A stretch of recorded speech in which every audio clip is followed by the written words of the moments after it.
الرجیم من حمزہ ونفخہ ونفثہ بسم اللہ الرحمن الرحیم رب اشرح لی صدری ویسر لی امری واحلل عقدۃ من لسانی یفقہوا قولی رب زدنی علما اللہم انی اسألک علما نافعا وعملا متقبلا ورزقا طیبا یا مقلب القلوب ثبت قلبی علی دینک ربنا لا تزغ قلوبنا بعد اذ ہدیتنا وہب لنا من لدنک رحمہ انک انت الوہاب۔ بسم اللہ الرحمن الرحیم۔ آیت نمبر جو ہے نا اس کی ہم نے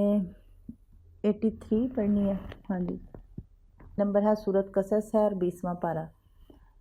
تلک الدار الاخرہ، یعنی یہ گھر ہے آخرت کا یا یہ آخری گھر ہے۔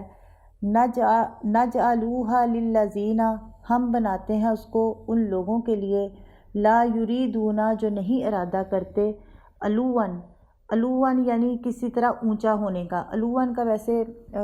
بلندی بھی ہوتا ہے اور اونچا ہونے کا جو ہے نا یا تکبر کا یا اونچا ہونے کا وہ ارادہ نہیں کرتے، سرکشی بھی آتا ہے اس کا۔ فی الارض زمین میں ولا فساد، اور نہ فساد کا، والعاقبات، اور انجام للمتقین، متقین کے لیے ہے، یعنی کہ اچھا انجام تو متقین کے لیے ہے۔ یعنی یہ آخری گھر ہم اسے ان لوگوں کے لیے بناتے ہیں جو نہ زمین میں کسی طرح اونچا ہونے کا ارادہ کرتے ہیں اور نہ کسی فساد کا، اور اچھا انجام تو متقی لوگوں کے لیے ہے۔ تو اصل میں علوان کا جو میں نے بتایا نا کہ لفظی جو معنی ہے اونچا ہونا، تو مراد اس سے یہ ہے کہ اپنے آپ کو دوسروں سے اونچا سمجھنا اور دوسروں کو حقیر جاننا، یعنی ایک تکبر کی قسم ہو گئی نا۔ فسادن کا جو لفظی معنی ہوتا ہے خرابی، عام طور پر یہ لفظ جو ہے نا چوری، ڈاکے، لوٹ مار، کسی کا حق لے لینا، قتل و غارت، اور یعنی کہ لوگوں کے حق مارنے کے معنی میں استعمال ہوتا ہے۔ تو مراد اللہ اور اس کے رسول کی نافرمانی ہے، خواہ کوئی بھی ہو، کیونکہ اسی سے زمین میں خرابی پیدا ہوتی ہے نا، کوئی بھی نافرمانی ہو۔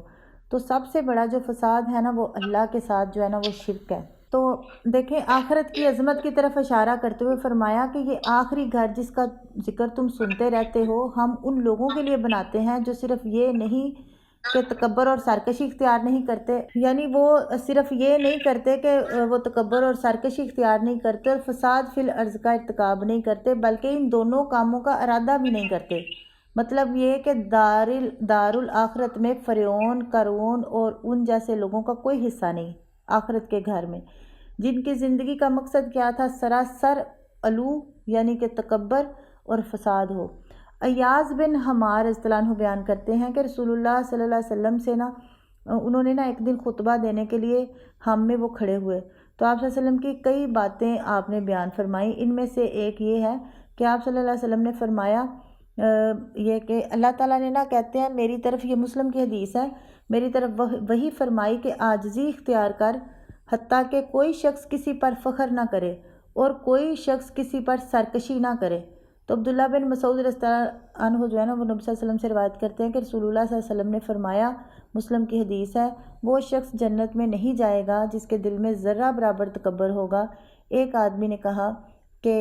ایک آدمی پسند کرتا ہے کہ اس کا کپڑا اچھا ہو، اس کا جوتا اچھا ہو، تو کیا یہ بھی تکبر ہے؟ تو آپ صلی اللہ علیہ وسلم نے فرمایا یقیناً اللہ جمیل ہے اور جمال سے محبت رکھتا ہے، تکبر تو حق کا انکار اور لوگوں کو حقیر جاننا ہے۔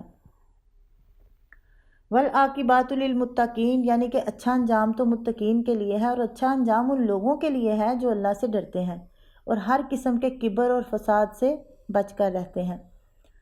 من جاء بالحسنات، یعنی جو شخص لے کے آیا نیکیاں، فلاح خیر، تو اس سے بہتر ہے اس میں سے، یعنی اس کا جو ہے نا اس کے لیے اس سے بہتر صلہ ہے، جو وہ نیکیاں لے کے آیا نا اس کو بہتر، فلاح تو اس کے لیے خیر بہتر ہے، منہا اس سے، ومن جاء اور جو کوئی آیا بالسیئات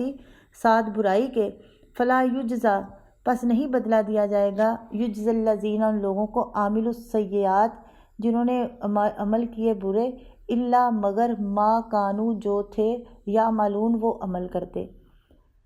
یعنی جو شخص نیکی لے کر آیا تو اس کے لیے اس سے بہتر صلہ ہے، اور جو برائی لے کر آیا تو جن لوگوں نے برے کام کیے وہ بدلہ نہیں دیے جائیں گے مگر اسی کا جو وہ کیا کرتے تھے، یعنی اتنا ہی بدلہ ان کو ملے گا برائی کا جتنی وہ کرتے تھے۔ تو اس میں نا ایک اللہ تعالیٰ نے جزا سزا کے متعلق ایک ضابطہ جو ہے نا وہ بتایا ہے،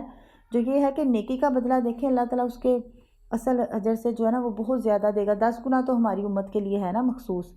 کہ ان کو جو ہے نا وہ 10 گنا اجر ملے گا ہر نیکی پہ ایکسٹرا، یعنی ایک نیکی پہ ایک نیکی نہیں 10 نیکیاں ملیں گی۔ اور ہو سکے اللہ اپنی رحمت فضل پہ آئے تو وہ 10 گنا سے 700 گنا تک بھی ہو سکتا ہے، اور اس سے بھی زیادہ، یعنی کہ وہ جتنا چاہے بڑھا دے۔ لیکن سبحان اللہ اس کی رحمت یہ رحمان ہی ہے نا، رب ہی رحمان ہو سکتا ہے اور تو کوئی ہے ہی نہیں۔ تو برائی دیکھیں، برائی کا بدلہ صرف اتنا ہی ملے گا جتنی برائی کی تھی، یعنی اس بدلہ میں نہ زیادتی ہوگی۔ تو یہ دیکھیں یہ اس کی تقاضا کیا ہے، اس کی صفت جو عدل ہے نا اس کا۔ تو دوسری جو قابل ذکر بات یہ ہے کہ نیکی پر اللہ نے وعدہ فرمایا ہے کہ اس کا ضرور بدلہ ملے گا، اور برائی پر یہ وعدہ نہیں فرمایا کہ اس کا بدلہ ضرور ملتا رہے گا، کیونکہ یہ بھی ممکن ہے کہ اللہ معاف فرما دے۔ تو البتہ یہ بیان فرما دیا ہے کہ اپنے کیے سے زیادہ سزا نہیں ملے گی۔ تو کتنا رحیم اور کریم ہمارا رب ہے۔ اس کے بعد فرمایا ان الذی، بے شک وہ ذات، فرض علیک القرآن، جس نے فرض کیا اوپر تیرے قرآن، لرادو کا، وہ ضرور لٹائے گا تجھ کو، الی معاد، الی معاد کا مطلب ہوتا ہے طرف ایک عظیم الشان جگہ کی طرف، یعنی کہ لوٹنے کی جگہ۔ معاد میں نے لوٹنا ہی ہوتا ہے، یعنی کہ عظیم الشان جگہ کی طرف لٹائے گا۔ قل کہہ دیجئے ربی، میرا رب، عالم جانتا ہے، من جاء بالہدا، جو کوئی آیا ساتھ ہدایت کے، یعنی کون ہدایت والا ہے یا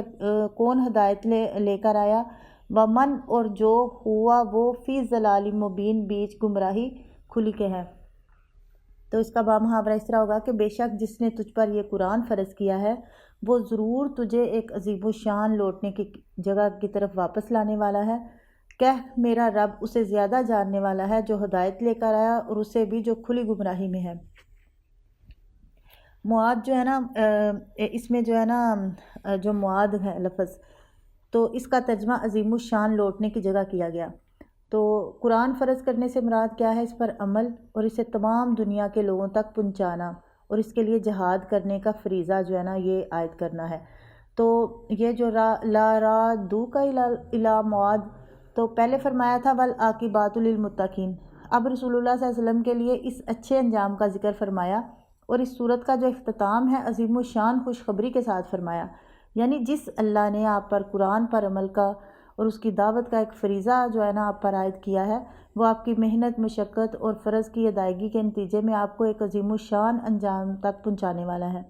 دنیا میں بھی اور آخرت میں بھی۔ دنیا میں اس طرح کہ آپ اس شہر مکہ سے ہجرت کریں گے اور دوبارہ پھر اس میں واپس آئیں گے، اور اس شاندار طریقے سے آئیں گے کہ پورا جزیرہ عرب جو ہے نا وہ آپ کے زیر نگی ہوگا، جیسا کہ صحیح بخاری میں ابن عباس رضی اللہ عنہ سے روایت ہے کہ اس معاد سے مراد جو ہے نا مکہ مکرمہ ہے۔ چنانچہ ہجرت کے 8ویں سال ہی اللہ تعالیٰ کا یہ وعدہ پورا ہو گیا، اور آپ فاتحانہ شان سے مکہ مکرمہ میں داخل ہوئے، اور آخرت میں عظیم الشان جو ہے نا مقام محمود پر پہنچانے والا ہے،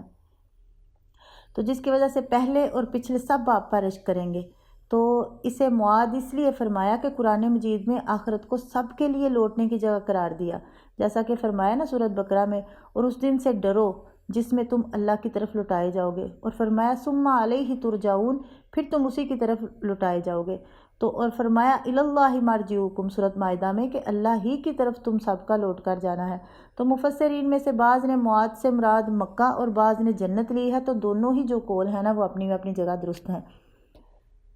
قل ربی اعلم من جاء بالہدی، یعنی کہ ایک پیش گوئی تھی نا کہ آپ کا رب آپ کو اسی مکہ میں فاتحانہ شان سے واپس لائے گا۔ تو کفار کے نزدیک ایسی بات تھی جو کوئی گمراہ شخص ہی کر سکتا ہے، یعنی حالات جو اور معاملات جو تھے نا وہ اس طرح کے تھے، تو اس لیے نا اللہ تعالیٰ نے ان کی طرف سے آنے والی بات کا جواب پہلے ہی بتا دیا۔ ان کے اصل میں یہ جو کفار مکہ تھے نا نبی صلی اللہ علیہ وسلم کو مختلف جو تھے نا لقبوں سے نوازتے تھے، ان میں ایک یہ بھی تھا کہ تم نے اپنے بائی دین کو چھوڑ کر تم بہک گئے ہو، اور یہ بات کوئی ایک دفعہ نہیں کہتے تھے بلکہ وہ بار بار دہرا چکے تھے۔ تو اس لیے نا اللہ تعالیٰ نے دیکھیں ان کی طرف سے آنے والی بات کا جو ہے نا وہ جواب پہلے ہی بتا دیا کہ آپ ان سے کہہ دیں کہ میرا رب بہتر جانتا ہے کہ ہدایت لے کر کون آیا ہے اور کون ہے جو کھلی گمراہی میں مبتلا ہے، اور بہت جلد یہ حقیقت جو ہے نا تم پر واضح ہو جائے گی۔ وما کنتا ترجو، اور نہیں تھا تو امید رکھتا، ان یلقا، یہ کہ نازل کی جائے، الیکا، تیری طرف، کتاب الا رحمتن، مگر یہ رحمت ہے، من ربی کا، تیرے رب کی طرف سے، فلا تکونن، پس نہ ہو جاؤ، ظہیراً، مددگار، للکافرین، کافروں کے۔ تو اس میں فرمایا کہ اور تو امید نہیں رکھتا تھا کہ تیری طرف کتاب نازل کی جائے، مگر تیرے رب کی طرف سے یہ یعنی کہ رحمت کی وجہ سے یہ نازل کی گئی، سو تو ہرگز کافروں کا مددگار نہ بن۔ نبی صلی اللہ علیہ وسلم مکہ مکرمہ میں جن حالات سے گزر رہے تھے اور جس طرح کفار نے آپ کا اور آپ کے ساتھیوں کا جینا دوبر کر رکھا تھا، ان حالات میں یہ پیش گوئی کہ آپ کا رب آپ کو جو ہے نا وہ یعنی آپ کو یہاں سے ہجرت کے بعد اسی عظیم الشان مقام میں واپس لانے والا ہے، بظاہر ایک ناممکن جو ہے نا کام کی پیش گوئی تھی۔ اس پر اللہ تعالیٰ نے آپ کو اطمینان دلانے کے لیے اس احسان کا ذکر فرمایا جو اس سے کہیں بڑا احسان تھا۔ فرمایا آپ کو تعجب ہوتا ہے اور یہ بات بہت بڑی یعنی کہ دور نظر آتی ہے کہ آپ نہایت باعزت طریقے سے اپنے شہر میں واپس آئیں گے، تو ذرا اپنی رسالت پر تو غور کریں۔ کبھی آپ نے سوچا بھی تھا یا دل میں یہ خیال بھی آیا تھا یا آرزو بھی پیدا ہوئی تھی کہ آپ اللہ کے رسول بن جائیں گے؟ اس کے باوجود اللہ تعالیٰ نے آپ کو یہ نعمت عطا فرمائی اور رسالت کے لیے چن لیا جو آپ کے خیال تک میں نہ تھی، تو وہ ایسی خبر ہے یعنی کہ آپ کو وہ کیسے محروم رکھے گا جو آپ کی خواہش ہے اور جس کا آپ شوق رکھتے ہیں۔ تو یہ آیت رسول اللہ صلی اللہ علیہ وسلم کے اللہ کا سچا رسول ہونے کی بھی زبردست دلیل ہے۔ اس میں بتایا ہے کہ رسالت اور نبوت محض اللہ تعالیٰ کا انتخاب ہے، اور وہ جنہیں چنتا ہے انہیں بھی خبر نہیں ہوتی کہ ہمیں اتنی بڑی نعمت ملے گی۔ تو یہ نبوت کے جو جھوٹے دعوے داروں کا طریقہ ہوتا ہے کہ وہ پہلے ہی اپنی نبوت کا اشتہار شروع کر دیتے ہیں۔ اس صورت میں اس سے پہلے موسیٰ علیہ السلام کو نبوت ملنے کا ذکر ہے، وہ معاملہ بھی اچانک ہوا، موسیٰ علیہ السلام کو اس کا وہم و گمان تک نہیں تھا۔ رسول اللہ صلی اللہ علیہ وسلم کے پاس بھی جبرائیل علیہ السلام غار حرا میں اچانک آئے۔ اللہ تعالیٰ نے اس بات کو رسول اللہ صلی اللہ علیہ وسلم کے سچا رسول ہونے کی دلیل کے طور پر کئی جگہ بیان فرمایا ہے۔ اور